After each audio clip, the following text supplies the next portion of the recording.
பரிசுத்த ஆவியானவரின் நாமத்தினாலே, பரிசுத்த இயேசுவின் நாமத்தினாலே உங்கள் அனைவரையும் அக்னி கிருபை ஊழியங்கள் சார்பாக வாழ்த்தி வரவேற்கின்றேன். பரிசுத்த ஆவியானவரை பற்றி தியானிக்க இருக்கின்றோம். எவ்வாறாக பரிசுத்த ஆவியானவர் என்று ஒருவர் இருக்கிறார் என்று நம்புகிறோமா? பரிசுத்த ஆவியானவர் நம்முடன் பேசுவாரா?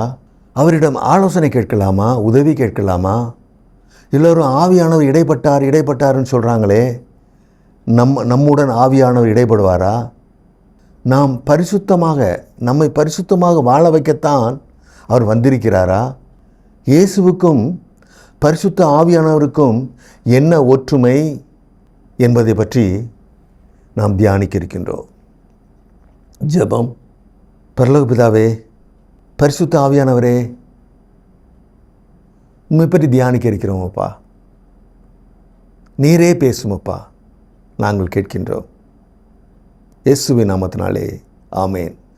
பரிசுத்த ஆவியானவரிடம் எப்படி நாம் பேச, பழக, உணர நம்மளுக்கு வாய்ப்பு கிடைக்கும்? அவர் எப்போது நம்மீது இறங்குவார், ஊற்றப்படுவார்? அவரை நாம் எப்படி பெற்றுக்கொள்ளலாம் என்பதை அறியப் போகின்றோம். வசனம் வாசிக்க கேட்போம். லூக்கா எழுதின சுவிசேஷம் 11ஆம் அதிகாரம் 13வது வசனம். பொல்லாதவர்களாகிய நீங்கள் உங்கள் பிள்ளைகளுக்கு நல்ல ஈவுகளை கொடுக்க அறிந்திருக்கும் போது பரமபிதாவானவர் தம்மிடத்தில் வேண்டிக் கொள்கிறவர்களுக்கு பரிசுத்த ஆவியை கொடுப்பது அதிக நிச்சயம் அல்லவா என்றார். பாருங்க, அப்பாவிடம் அவருடைய பிள்ளை நல்ல பொருள்னா என்னென்னா, வாங்கினோன்னா அது உடையிற பொருளாக இருக்கக்கூடாது. இவன் பாருங்கள், 8ஆம் படிக்கிற பிள்ளை அப்பாட ஜாமெட்ரி பாக்ஸ் கேட்டுன்னு வச்சுருங்க, உடனே வாங்கி கொடுத்துருவோம். ஏன்னா ஜாமெட்ரி பாக்ஸ் வந்து 8ஆம் இருந்து காலேஜ் வரைக்கும் பயன்படாது. அது நல்ல பொருளை கேட்டால் அப்பா அவங்க உடனே வாங்கி கொடுப்பது போல் நமது பரமபிதா பரிசுத்த ஆவியானவரை கேட்டால் அவரிடம் வேண்டிக் கொள்கிறவர்களுக்கு யாவருக்கும் அவர் பாவி, பரிசுத்தமே இல்லாதவன் என்ன பார்க்குறது கிடையாது. அவர் உடனே கொடுத்துருவார். வேறு எதையும் கேட்டாலும் கொடுப்பாராங்கிறது, எப்போ கொடுப்பாருங்கிறது தெரியாது. ஆனால் பரிசுத்த ஆவியை மட்டும் கேட்டால் உடனே கொடுத்துருவார். நாம் பரிசுத்த ஆவியை தாரும் என்று பிதாவிடம் கேட்ட உடனேயே அவர் தந்து விடுவார் என்று நான் விசுவாசிக்கணும். ரொம்ப முக்கியம் இது. வேதம் அவர் தந்து விடுவார்னு சொல்லுது, அதை நான் விசுவாசிக்கணும்.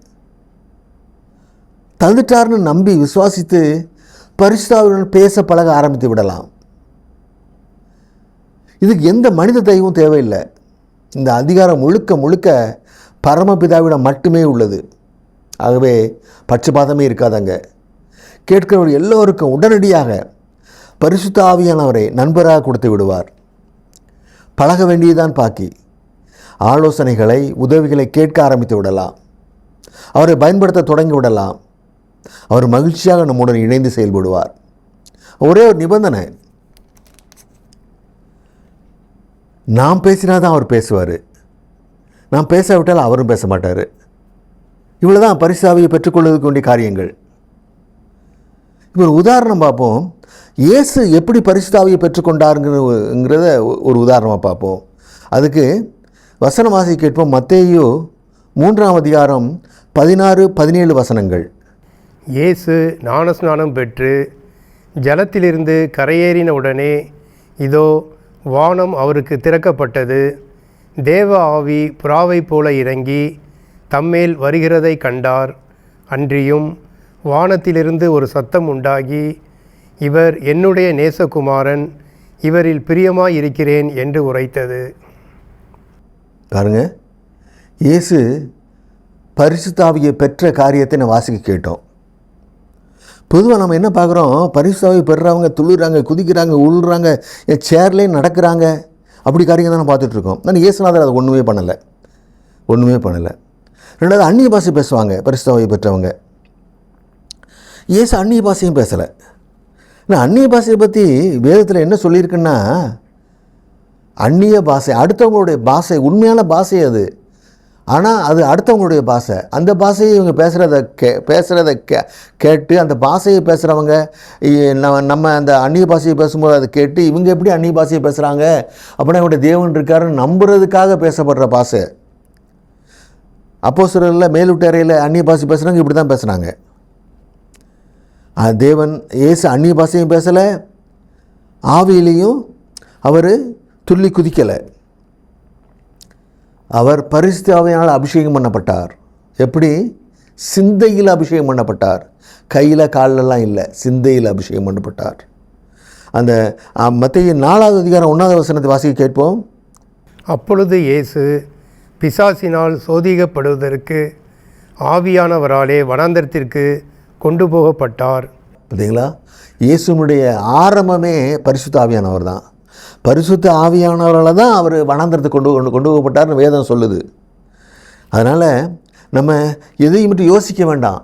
நம்ம ஐயோ துள்ளி குதிச்சாதான் பரிசான வர ஒன்றும் கிடையாது. அதனால் அது ஒரு பாரம்பரியம். இப்படி நம்ம அசனம் நடத்துகிறோம்ல, அது அது அது ஒரு பாரம்பரியம். அதே மாதிரி அந்த ஆசீர்வாத தட்டுலாம் இலை விடுவாங்க, அதெல்லாம் ஒரு பாரம்பரியம். அதே மாதிரி இது ஒரு பாரம்பரியம். யாரோ ஆரம்பித்து விட்டுட்டாங்க, அது அவ்வளோதான். அந்நிய பரிசுத்த ஆவியானவர் நம்மளை ஊற்றப்படுறாருங்கிறதுக்கு நம்ம சிந்தையில் அபிஷேகம் பண்ணப்படணும், சிந்தை அபிஷேகம் பண்ணப்பட்டிருக்கணும், அவ்வளோதான். அதை உணரணும், அவ்வளோதான். அதில் அதனால் நம்ம எல்லாருமே அதை எடுத்துக்கொள்ளலாம். நம்ம தேவனுடைய கேட்டால் மட்டும் போதும். பரிசுத்த ஆவியானவரை தாருன்னு கேட்டால் மட்டும் போதும். அவர் தந்துடுவேன்னு சொல்லுது, வேதம் சொல்லுது. வேறு எதை தருவாரோ தரமாட்டாரோ இதை தந்துடுவார் அவர் உடனே. ஏன்னா இது ரொம்ப முக்கியமானது. அதனால் இது உடனே தந்துடுவார் தேவன், நம்மளுக்கு பரிசுத்தம் தந்துடுவார். ஆனால் நம்ம எல்லோரும் பரிசுத்தாவியை பெற்றுக்கொள்வது ரொம்ப ஈஸி. எதை பற்றியும் யோசிக்க வேண்டாம். கீழே உருளமே அந்நிய பாஷை பேசணும் அதெல்லாம். ஆனால் அது மூலமாகவும் அந்நிய ஆவியானவர் அடையாளப்படுத்துவார் தன்னை. அதனால் அது இல்லைன்னு சொல்லலை. ஆனால் அது தேவைங்கிற அது இல்லாமையும் பரிசுத்த ஆவியானவர் செயல்பட்டுருக்கார் இயேசுநாதரோட. நம்மளுக்கு முன்மாதிரி அவர் தான். நம்ம இயேசுநாதர் என்ன பண்ணுறாரோ அதை தான் நம்ம பண்ணணும். அவர் அப்படி செயல்பட்டுருக்காரு. அதனால் ஈஸியாக நம்ம எல்லோரும் பரிசுத்தாவை பெற்றுக்கொள்ளலாம். 2 வார்த்தை கேட்டால் போதும் தேவனோட உடனே தந்துடுவார். அது உடனே நம்ம பரிசுத்த ஆவியானோட பெற்றுக்கொள்ளலாம். ஏனென்றால் ஏற்கனவே நமக்கும் பரிசுத்த ஆவியானவருக்கும் தொடர்பு உண்டு. 1 பேதுரு 1:12 சொல்லப்பட்டிருக்கு, நாம் பரிசுத்த ஆவியினாலே சுவிசேஷத்தை பெற்றுக்கொண்டோம் என்று. நீங்கள் பாருங்கள், இயேசுவினுடைய சுவிசேஷம் அறிவிக்கப்பட்டு கொண்டே இருக்கிறது. ஏகப்பட்ட பேர் கேட்டுக்கிட்டே இருக்காங்க, ஆனால் ஒருத்தர் மனம் மாற மாட்டேங்கிறாங்க. ஆனால் நம்ம மனம் மாறி சர்ச்சுக்குள்ளே வந்துட்டோம், பைபிளை தூக்கிட்டோம், இயேசுவை விசுவாசிக்கிறோம். இது எப்படி நடந்தது? ஆவியானவரால். ஊழியத்தில் ஆவியானவர் செயல்பட்டால் தான் சுவிசேஷம் ரீச் ஆகும், மனமாற்றம் நடைபெறுவாங்க. நம்மெல்லாம் பரிசுத்த ஆவியினால தான் சுவிசேஷத்தை பெற்றுக்கொண்டோம். நம்ம பரிசுத்த ஆவி மூலம் சுவிசேஷம் அறிவிக்கப்பட்டால் தான் சுவிசேஷம் போய் சேரும். அதனால் நம்ம ஆவியானவர் நம்மளை ஏற்கனவே சூஸ் பண்ணிட்டார், தெரிந்து கொண்டார். பரிசுத்த ஆவியானவர் நம்மளுக்கு புதுசு இல்லை. இயேசுவை அறிவித்ததே நம்மளுக்கு அவர் தான். அதனால் பரிசுத்த ஆவியானவர் நம்மகிட்ட வர்றதுக்கு எந்த தடங்களும் இல்லை, எந்த தடையும் இல்லை. அவர் நம்மகிட்ட உடனே வந்துடுவார், நம்ம உடனே ஃப்ரெண்டாக்கிடுவார். நம்ம எல்லா ஆலோசனையும் அவர்கிட்ட கேட்கலாம் அவர்கிட்ட. மேலும் இயேசு தனக்கு பதிலாக ஆவியானவர் ஏற்பாடு செய்திருக்கிறார். ஆகவே இவர் இயேசுவை போலவே இருப்பார். இயேசு எதையும் எதிர்பார்க்காம தண்ணீர் வந்தவர்களுக்கு எல்லா அற்புதங்கள் செய்தார், ஒருவரையும் ஒதுக்கலை அவர். ஆவியானவரும் இயேசுவை போலவே அழைத்த உடனே வந்து கேட்ட உதவியை எல்லாம் செய்ய தொடங்கி விடுவார். ஆவியானுடைய தன்மை, பரிசுத்த ஆவி ஒரு தனி ஆள் தத்துவம். அவர் தேவனையும் இயேசுவை போல ஒரு தனி ஆள். மத்தேயு 28ஆம் அதிகாரம் 19வது வசனத்தை வாசிக்க கேட்போம். ஆகையால் நீங்கள் புறப்பட்டு போய் சகல ஜாதிகளையும் சீசராக்கி பிதா குமாரன் பரிசுத்த ஆவியின் நாமத்திலே அவர்களுக்கு ஞானஸ்நானம் கொடுத்து. தெரியுங்களா? ஞானஸ்தானம் யார் பேரெல்லாம் கொடுக்கப்படுது? பிதா குமாரன் பரிசுத்த ஆவி. 3 பேர் தனித்தனி ஆளாக இங்கே காட்டப்படுது. இதுக்கு மேலும் ஒரு வசனம் வாசிக்க கேட்போம். 2 கொரிந்தியர் 13:14. கர்த்தராகிய இயேசு கிறிஸ்துவினுடைய கிருபையும் தேவனுடைய அன்பும் பரிசுத்த ஆவியினுடைய ஐக்கியமும் உங்கள் அனைவரோடும் கூட இருப்பதாக. பார்த்தீங்களா, இதுலேயும் பரிசுத்த தனியாளாக குறிப்பிடப்படுகிறார். பரிசுத்தாவி இயேசுவை போல ஒரு தேற்றரவாளன். யோவான் 14வது அதிகாரம் 16-17 வசனத்தை வாசிக்க கேட்போம். நான் பிதாவை வேண்டிக் கொள்ளுவேன், அப்பொழுது என்றென்றைக்கும் உங்களுடனே கூட இருக்கும்படிக்கு சத்திய ஆவியாகிய வேறொரு தேற்றரவாளனை அவர் உங்களுக்கு தந்தருளுவார். உலகம் அந்த சத்திய ஆவியானவரை காணாமலும் அறியாமலும் இருக்கிறபடியால் அவரை பெற்றுக்கொள்ள மாட்டாது. அவர் உங்களுடனே வாசம் பண்ணி உங்களுக்குள்ளே இருப்பதால் நீங்கள் அவரை அறிவீர்கள். பரிசுத்தாவி ஒரு தேற்றரவாளன். அவரை உலகம் அறியாது. அவர் நம்முடன் வாசம் பண்ணுவார், நமக்குள்ளே இருப்பார், என்றென்றைக்கும் நம்முடனே இருப்பார். இவர் தான் பரிசுத்த ஆவியானவர். ஆனால் நமக்கு ஒரே தேவன், அவர் திரியேக தேவன். நம்மை இரட்சிப்புக்குள் வழிநடத்த ஏதுவாக அவர் 3 ஆள் தத்துவமாக இருக்கிறார். நமக்காக நம்ம இரட்சிப்புக்குள் வழிநடத்துறதுக்கு, எப்போதுமே நம்மளோட தொடர்பில் இருப்பதற்கு அவர் 3 ஆள் தத்துவமாக இருக்கிறார். தேவன், குமாரன், பரிசுத்த ஆவியாக இருக்கிறார். அடுத்து அவருடைய குணங்கள். அவர் எங்கும் நிறைந்திருக்கிறார். வசனம் வாசி கேட்போம். சங்கீதம் 139:7வது வசனம். உம்முடைய ஆவிக்கு மறைவாக எங்கே போவேன்? உம்முடைய சமூகத்தை விட்டு எங்கே ஓடுவேன்? பரிசுத்த ஆவிக்கு மறைவாக எங்கும் போக முடியாது. ஏன்னா அவர் சமூகம் எங்கு நிறைந்திருக்குது. அவரை விட்டு எங்கு போக முடியாது. எல்லா இடத்துலையும் அவர் இருக்கார். நமது அருகில் இருக்கார், நம்ம சுற்றி இருக்கார், நம்ம நடக்கும்போது வராரு, நம்ம கூடயே இருக்கார் அவர். இந்த பரிசுத்த ஆவியினுடைய முதல் வேலை என்னென்னா பாவத்தை உணர்த்துவார். வசனம் கேட்போம். யோவான் 16வது அதிகாரம் 8வது வசனம். அவர் வந்து பாவத்தை குறித்தும் நீதியை குறித்தும் நியாய தீர்ப்பை குறித்தும் உலகத்தை கண்டித்து உணர்த்துவார். பாவத்தை உணர்த்துவார், பரிசுத்தப்படுத்தவே வருகிறார். இயேசு எப்படி பாவிகளை ரட்சிக்க வந்தாரோ அதே போல இவர் பாவத்தை உணர்த்தி பரிசுத்தமாக்கி ரட்சிக்க வருகின்றார். அவரை நான் நண்பராக்கிவிட்டால் அவர் நமது மனதுடன், எண்ணத்துடன், ஆன்மாவுடன் பேசுவார். எப்படி பேசுவார்? நீ பாவமான செயலை செய்துக்கிட்டே இருக்க, நீ செய்கிற காரியம் எல்லாம் அநீதியான காரியம், நியாயத்தூர்களை வந்து பதில் சொல்லணும், பார்த்துக்க. இப்படி பேசுவார், இப்படி உணர்த்துவார், கண்டித்து உணர்த்துவார். பரீட்சை வரப்போதே தூங்கிட்டு இருக்கியேன்னு கண்டித்து உணர்த்துவார். ஒவ்வொரு இடத்துலையும் அவர் கண்டித்து உணர்த்தக்கூடியவராக இருக்கிறார். அவர் ஆலோசனை கொடுப்பார். நம்மளுக்கு எல்லா வகையான ஆலோசனை கொடுப்பார். இந்த தப்பெல்லாம் நிறுத்திரு, இந்த தப்பே பண்ணிகிட்டு இருக்க, ஒரு நாள் மாட்டிக்கிடுவ நீ, அன்னைக்கு போலீஸ் வரும், விலங்க மாட்டுவாங்க, ஜெயிலுக்கு போக வேண்டியிருக்கும். கண்டித்து உணர்த்தி ஆலோசனை சொல்லுவார். எல்லாம் வர்ற துட்டெல்லாம் செலவழிச்சிட்டே இருக்க, பெண் குழந்தை இருக்காங்க, உனக்கு பிள்ளைங்க படிக்க வைக்கணும், வர்ற துட்டெல்லாம் செலவழிச்சிருக்கு, சேமித்து வைன்னு கண்டித்து உணர்த்துவார் ஆவியானவர். ஆவியானோட நண்பர் ஆக்கணும். ஆவியானவர் பேசுவதை உணர வேண்டும். நான் இப்போதே ஆவியானவர் உங்கள்கிட்ட பேசிகிட்டு இருப்பார். அவருக்கு மரியாதை கொடுத்து கீழ்ப்படிந்து அவருடைய ஆலோசனையை செயல்படுத்த வேண்டும். அப்படி செஞ்சால் சமாதானமாக இந்த பூமியில் வாழலாம் நாம்.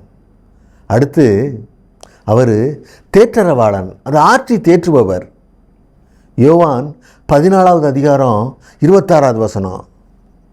என் நாமத்தினாலே பிதா அனுப்பப் போகிற பரிசுத்த ஆவியாகிய தேற்றரவாளனே எல்லாவற்றையும் உங்களுக்கு போதித்து நான் உங்களுக்கு சொன்ன எல்லாவற்றையும் உங்களுக்கு நினைப்பூட்டுவார். தேற்றரவாளன் என்றால் என்ன? தேற்றுகிற ஒரு காரியம் அங்கே நடக்குனாலே அங்கே என்ன இருக்குது? தோல்வி இருக்குது, பயம் இருக்குது, நடுக்கம் இருக்குது, வியாதி இருக்குது, கஷ்டங்கள் இருக்குதுன்னு அர்த்தம். அப்போ தானே தேற்றுதல் தேவைப்படுதாங்க. நம்மளுக்கு பாவம், அந்த தோல்வி, பயம், நடுக்கம்லாம் இருக்கும்போது சொந்தக்காரங்களாம் ஓடிடுவாங்க. ஆனால் ஆவியானவர் கூட இருப்பார், ஓடி வருவார். அப்போ தான் அவர் நம்மகிட்ட. அதனால் அவர் கேட்டு உடனே பெற்றுக்கொள்ள வேண்டும். தேடி வருவார், நம்மளை ஓடி வந்து உதவி செய்வார். நம்பிக்கை இல்லாமல் பயத்தில் இருக்கும்போது நான் ஃபெயில் ஆயிடுவேங்கிற பயம், நல்லா தான் பரீட்சை எழுதியிருப்பான், பாஸ் பண்ணிடுவான். ஆனால் பயம், அவன் ஃபெயில் ஆயிடுவேன்னு பயம். இதை மாற்றுவார் ஆவியானவர். இன்னும் மதிக்கவே மாட்டேக்காங்களேன்னு கவலை, எந்த கல்யாண வீட்டுக்கு போனாலும் யாரும் பேச மாட்டேக்காங்களேன்னு கவலை. உலகம் பணத்துக்கு பின்னாடி தான் போகும். யார் பணக்காரங்களோ அவங்களுக்கு தான் மரியாதை கொடுக்கும் உலகம். நம்மளுக்கு தேவையில்லை. நம்மளுக்கு பரிசுத்தத்துக்கு தான் மரியாதை. பணம் நம்மளுக்கு தேவையில்லை. பணம் நம்ம சாப்பிட்றதுக்கு, வாழ்கிறதுக்கு மட்டும்தான் தேவை. பணத்தை வச்சு நம்ம பெரிய ஆளுன்னு காட்டி அது மூலமாக நம்ம மதிப்பு மரியாதையை வாங்கணும்னு அவசியம் இல்லை. நம்மளுக்கு பரிசுத்தம், நம்ம பரிசுத்தம் தான் நம்மளுக்கு மதிப்பு மரியாதை தரும் தேவன்கிட்ட. தேவன் அதை தான் பார்ப்பார்.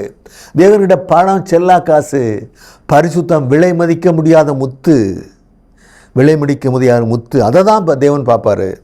அதை ஆவியானவர் உணர்த்துவார். யாரும் மதிக்க மாட்டேன்னு கவலைப்படுற, ஏன் கவலைப்படுற? நான் உன்ட்ட இந்த பார்க்குறது பரிசுத்தத்தை தான் நான் பார்க்கேன். பணத்தை எங்கே பார்க்குறோம்? இந்த பணத்தை வச்சு மதிக்கிறவங்களாம் நாளைக்கு உணர்வாங்க. நாளைக்கு பணம் இல்லாட்டா மதிக்க மாட்டேங்கன்னு அவங்களுக்கு தெரிய வரும் அவங்களுக்கு. அப்போ தான் அவங்க பரிசுத்தத்தை தேடுவாங்க அவங்க. அதனால் நம்மளுக்கு ஆவியானவர் ஓடி வந்து நம்ம சரிப்படுத்துவார், நம்மளை ஜெயிக்க வைப்பார், நம்மளை கவலையிலிருந்து விடுபட வைப்பார். தொழிலை நஷ்டமாகவே வந்துட்டுருக்கோம். முடியாத தொழில் இழுத்து மூடிடுவோன்னு நம்ம சொல்லுவோம். ஆனால் ஆவியானவர் சொல்லுவார், நஷ்டத்துக்கு காரணத்தை சொல்லுவார். நம்ம ஆவியானவர்கிட்ட கேட்டால் அதை சொல்லுவார். இதெல்லாம் இப்படிலாம் செய்யி, நீ ஜெயிச்சிருவேன்னு சொல்லுவார் அவர் முடிய நம்பிக்கையை உண்டு பண்ணுவார், நம்பிக்கை இன்மையை அப்புறப்படுத்துவார். ஆவியானவரிடம் நம்ம நிலைமையை சொல்லணும், அது ரொம்ப முக்கியம். அவர் உடனே ஆலோசனை கொடுத்து சரிப்படுத்தி விடுவார். நமது அருகில் நின்று கொண்டே இருக்கின்றார். எப்பண்டா இவன் நம்மகிட்ட ஆலோசனை கேட்பான்னு சொல்லி காத்து கொண்டு இருக்கின்றார். நம்ம இவரை விட்டுட்டு நம்ம மாமிசமான மனிதர்கிட்ட போய் ஆலோசனை கேட்டுட்டு இருக்கோம். இந்த எதையும் செய்யக்கூடிய பரிசுத்தவானை விட்டுட்டு, இந்த தேவனை விட்டுட்டு நம்ம மனசுக்கிட்ட போய் ஆலோசனை கேட்டுக்கிட்டு இருக்கோம். அதை மாற்றுவோம். தேவனுடைய ஆலோசனை கேட்க பழகுவோம். நாம் எல்லாவற்றையும் போதிப்பார்னு சொல்லுது வேதம். எல்லாவற்றையும் போதிப்பார். அந்த தேவையில்லாத காரியங்கள்லாம் நம்மளுக்கு போதிப்பார். இதெல்லாம் தேவையில்லைன்னு போதிப்பார். அந்த நியூஸ் பேப்பரு, டிவி, அரசியல், யார் ஆட்சிக்கு வந்தால் நம்மளுக்கு என்ன? நம்ம ராஜா இயேசு ராஜா, அவருடைய ராஜ்யம் பூமியில் கட்டப்படணும். அதுதான் நம்மளுக்கு வேலை. எல்லோரும் உண்மை உத்தமாக மாறணும், எல்லோரும் இயேசுவின் பிள்ளையாக மாறணும். அப்படி யாரையும் நம்ம மாற்றிருக்கோமா? அப்படி மாற்றுறதான் நம்முடைய வேலை.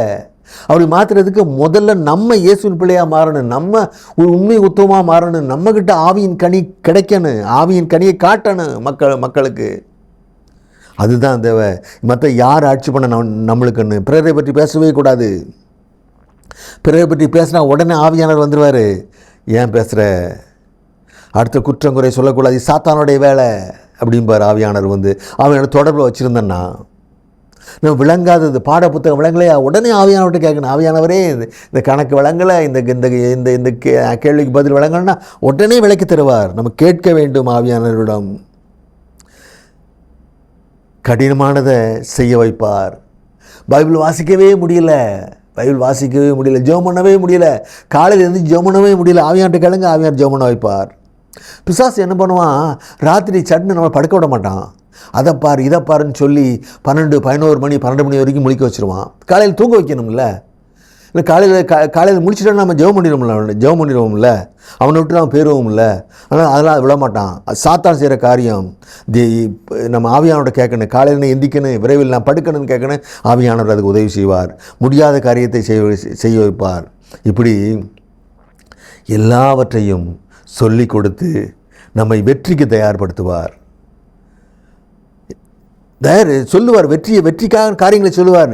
அது வேணும் இது வேணும்னு கேட்குறியே, எல்லாத்தையும் ஒன்றும் செய்யாமல் படுத்து தூங்கிட்டு இருக்கியேன்னு சொல்லுவார். நம்ம வேலை செய்யாமல் இருக்கும்போது ஆவியானவர் நம்மளை வெற்றிக்கு தயார்படுத்துவார், உழைக்க வைப்பார்.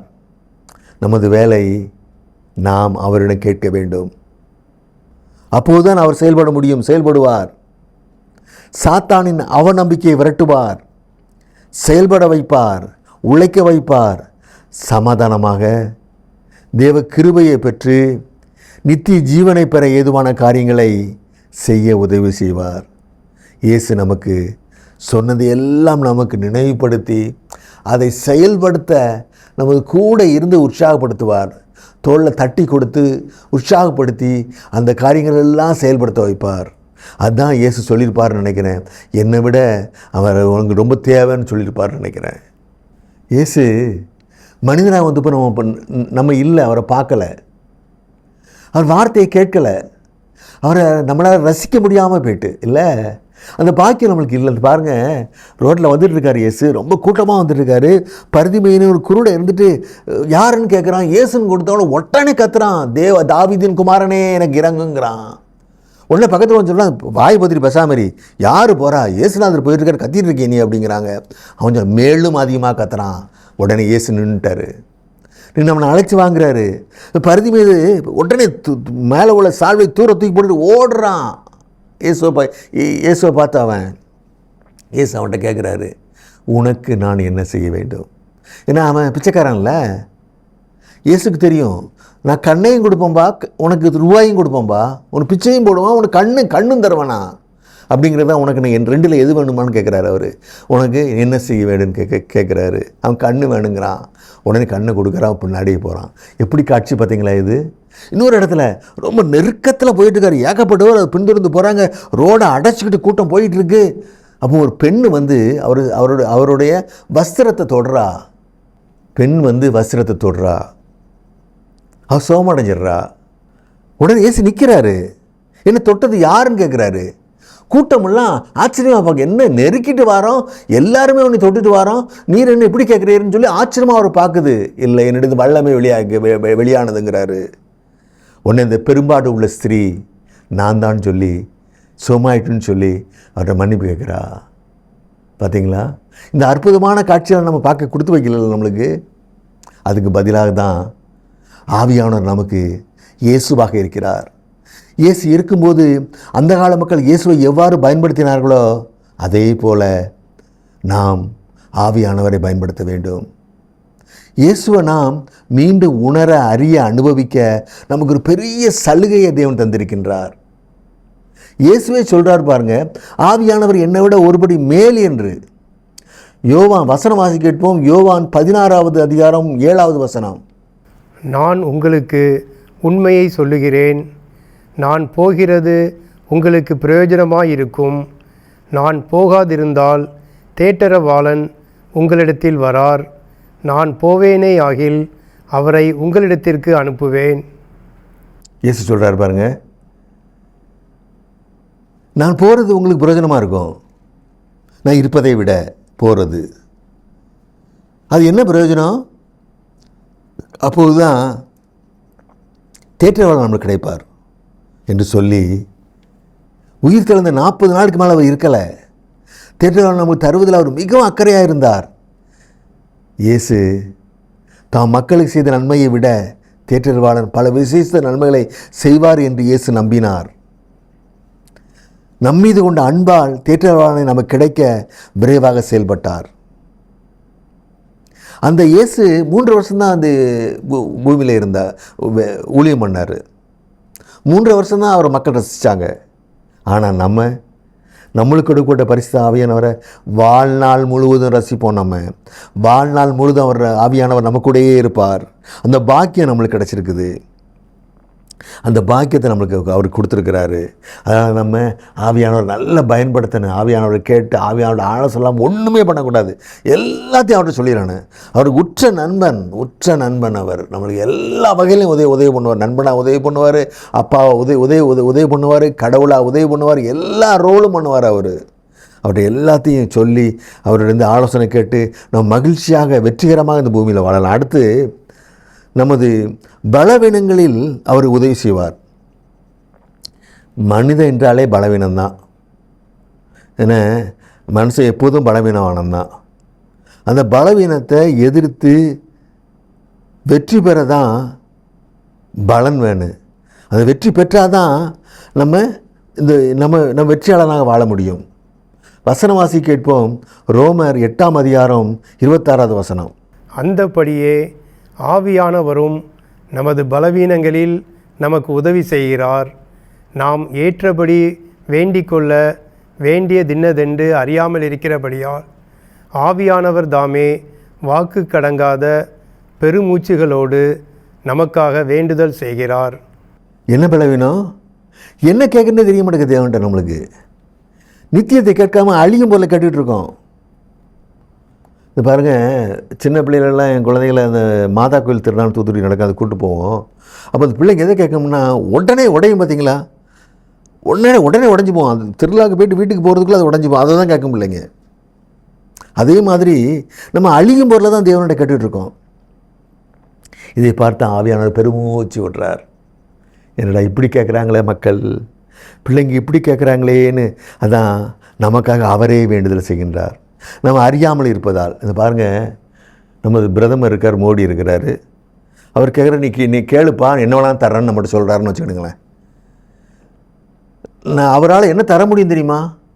நம்மளை ஒரு எம்பி ஆக்க முடியும். அவரால் எம்எல்ஏக்கெல்லாம் சேர்ந்து எம்பி, ராஜ்யசபா எம்பி ஆக்கி அமைச்சராக்க முடியும், சென்ட்ரல் மினிஸ்டர் ஆக்க முடியும். அவரால் அவருக்கு பிஏவாக போட முடியும். பிஏவை போட்டு அவர் கூட இருக்கலாம், எல்லா நாட்டுக்கும் போகலாம். அவர் கூட நம்ம ஒரு பெரிய பதவி தர முடியும். ஆலோசகர்னு சொல்லி பக்கத்தில் உட்கார வச்சுக்கலாம்.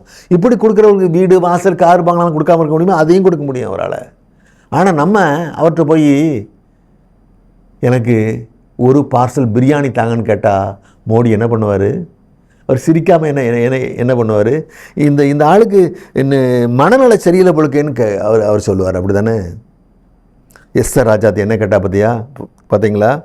அந்த ராஜா சொல்கிறான் 64 நாடுகளை உங்களுக்கு தாரேன்னு சொல்கிறான்.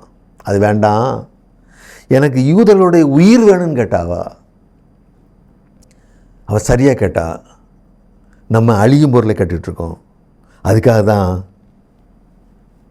ஆவியானவர் பெருமூச்சோடு நம்மளுக்காக ஜெபம் பண்ணிகிட்ருக்கிறார். தேவன் நம்ம எதுக்கு படைச்சாருன்னு தெரியுமா? நம்மை கொண்டு பரலோகத்தை நிரப்ப. நம்ம அதை விட்டுட்டு பூமியை நிரந்தரம் நம்பி செயல்பட்டு கொண்டு இருக்கிறோம். அதுக்காக தான் அவர் வேண்டுதல் செய்கிறார். அழியாத நித்தியத்தை தேட கற்றுத்தருகின்றார். நமது பலவீனங்கள்லாம் என்ன? இந்த பிசாசுடைய குணங்களான இந்த பொறாமை, பெருமை, பேராசை, இச்சையினால் நம்மெல்லாம் இழுக்கப்பட்டு இந்த அழியும் பொருளை கேட்டுட்ருக்குறோம். பரிசுத்தமாக வாழ விரும்புகிறோம், ஆனால் செய்ய முடியல. பரிசுத்தம் வாழ முடியலை. ஒரு நிமிஷம் தான் பரிசுத்தம் வாழணும்னு முடிவு எடுத்துருப்போம், அடுத்த நிமிஷம் தோற்று போகிறோம் நம்ம. அவர் இந்த பலவீனத்தை ஜெயிக்க கற்றுக் கொடுப்பார்.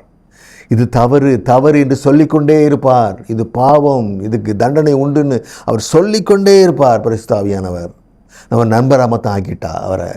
நாம் அவரிடம் உதவி கேட்கணும், அவர்கிட்ட பேசணும், அவரை பயன்படுத்த முயற்சிக்கணும், அவரை மதிக்கணும்.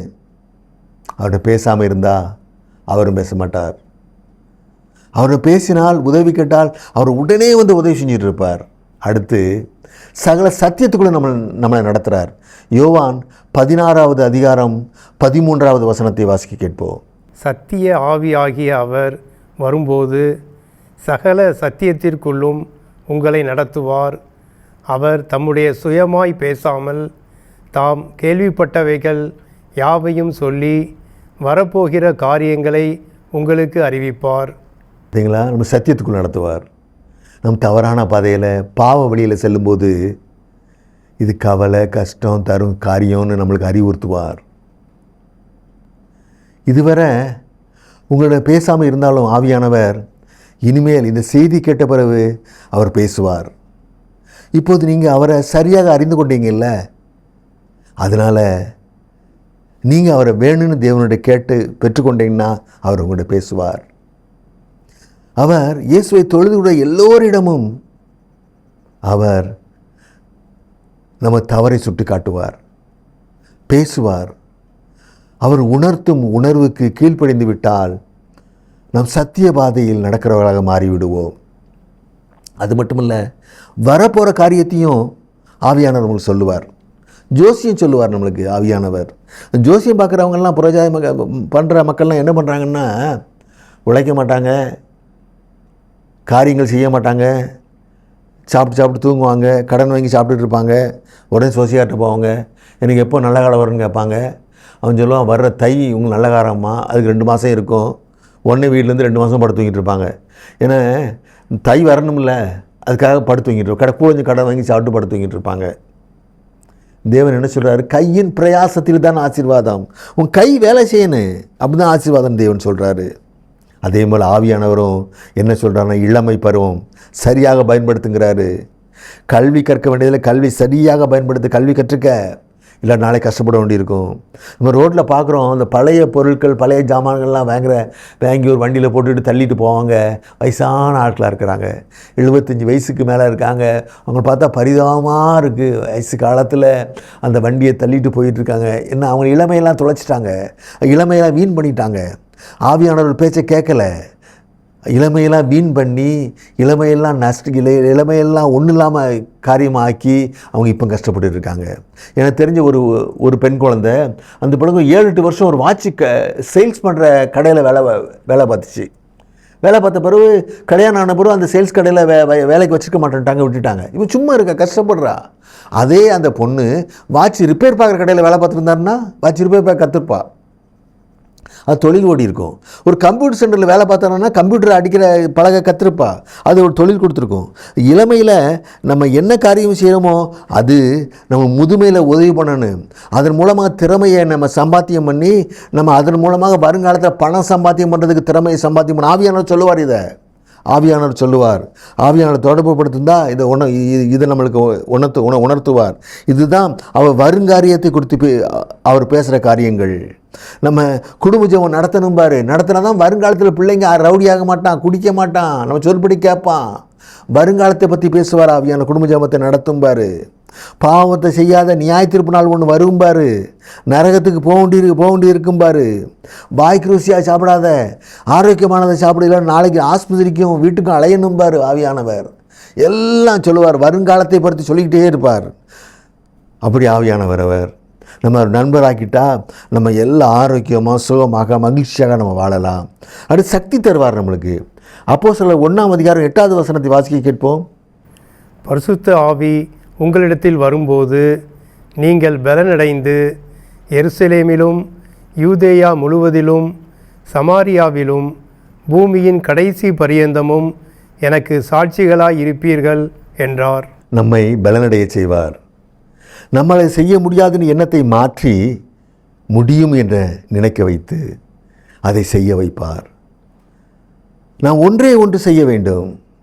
ஆவியானவரே, இதை செய்ய பலன் தாரும் என்று அவற்றை கேட்க வேண்டும். இதை செய்ய வையும் என்று கேட்க வேண்டும். இதை நான் செய்யணும்னு ஆசையை அவரை தெரியப்படுத்த வேண்டும். எதுவரை இப்படி கேட்கணும்? அந்த செயலை செய்து முடிக்கும் வரை, அந்த செயலை செய்ய நமக்கு பலன் கிடைக்கும் வரை, அந்த செயலை செய்ய சக்தி கிடைக்கும் வரை கேட்டுக்கொண்டே இருக்கணும். ஆவியானவர் கண்டிப்பாக தருவார்.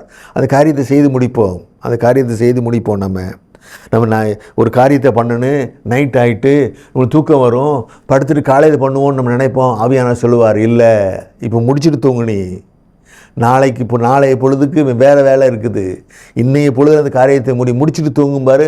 அவர் சொன்னபடி கேட்டு நம்ம முடிச்சிட்டோம்னா அதை முடிக்க ட்ரை பண்ணால் முடிச்சிடலாம் அதை நம்ம. ஆனால் அது ஆவியாட்டுக்கு ஆலோசனை கேட்காம இருந்தால் சரி இப்போ தூக்கம் தூங்கிடுவோம், 9:30 ஆகிட்டு தூங்கிடுவோம் அப்படின்னு கூட 1/2 மணி நேரம் செலவழிச்சு அந்த வேலையை முடிச்சிடலாம் நம்ம. ஆவியானவர் நம்மளுக்கு பலன் தருவார். வேதத்தை வாசிக்க பலன் தருவார். வேதத்தை எடுக்கவே முடியாமல் இருக்கும், அவன்கிட்ட கேட்கணும். ஆவியானவரே பலன் தாரும், வேதத்தை வாசிக்க பலன் தருவார். ஜெபம் பண்ண பலன் தருவார். காலையில் எந்திரிச்சு ஜெபம் பண்ண பலன் தருவார்.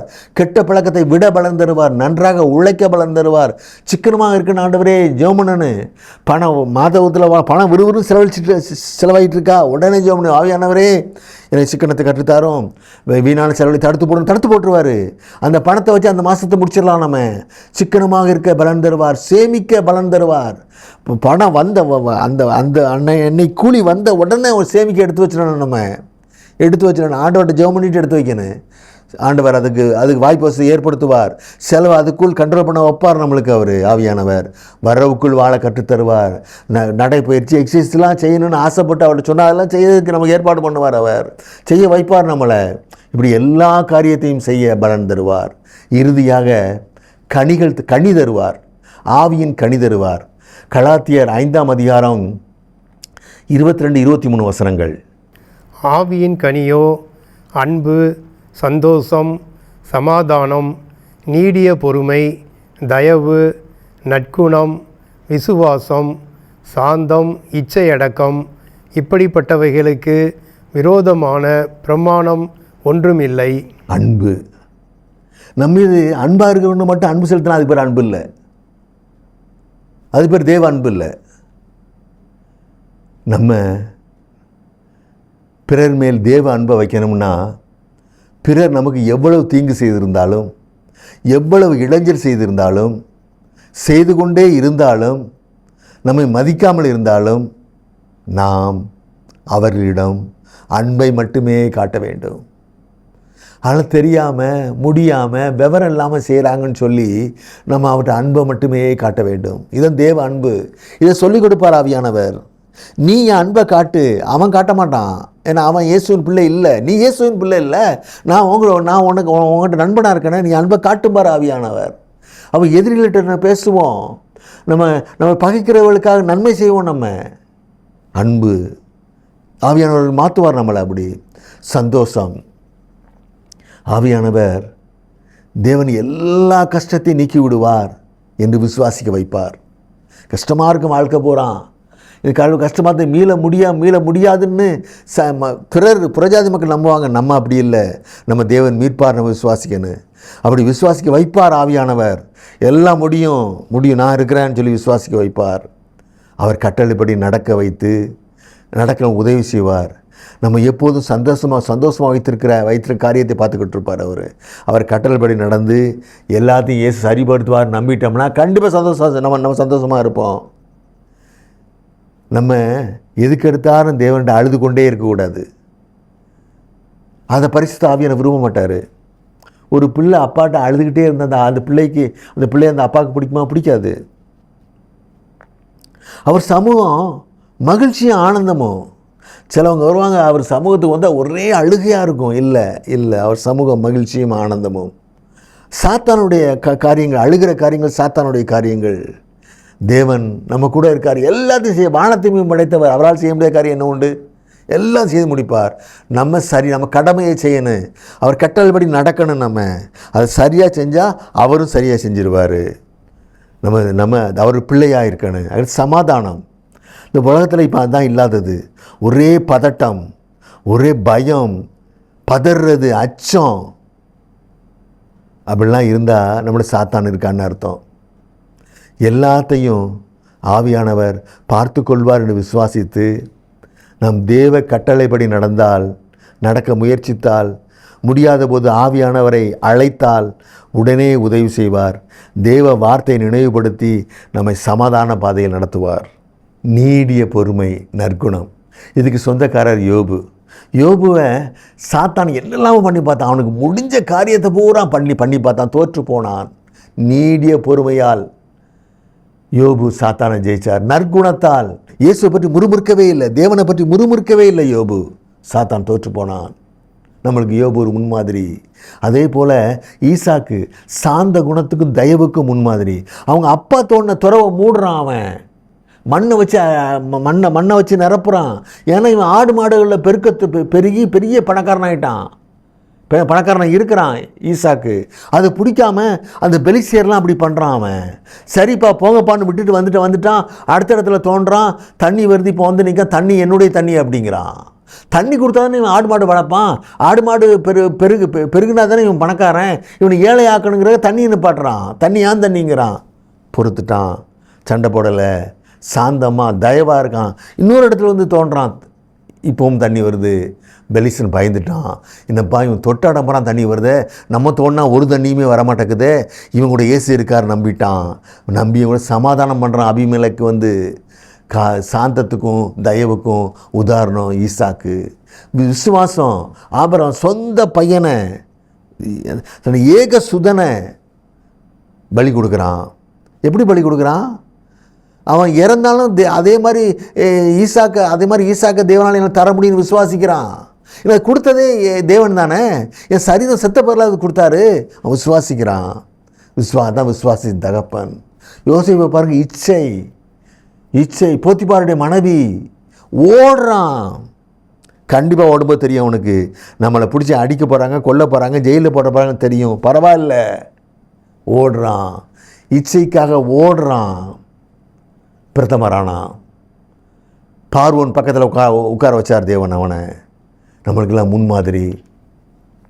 இவர்களுக்கு உதவின ஆவியானவர் நமக்கும் உதவி செய்து இந்த குணங்களை நமக்கு தருவார்.